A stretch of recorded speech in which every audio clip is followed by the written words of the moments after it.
For those of us who have got ponds in our garden, or those of us that won't put a pond in because we're too scared of the algae, well, here's a good option for you. Folks, water is scarce. We don't want to be emptying our ponds to get rid of the algae and cleaning them.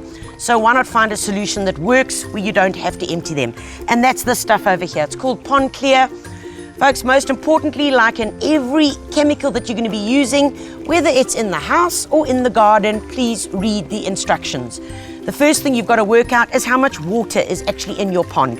So you do that by the length, by the breadth, and by the depth. You calculate that, you get a figure, that is the amount of water that is inside your pond.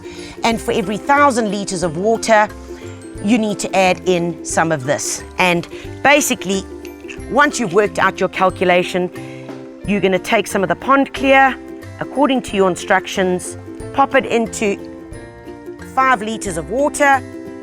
Make sure that you mix it around really, really well. Should do it.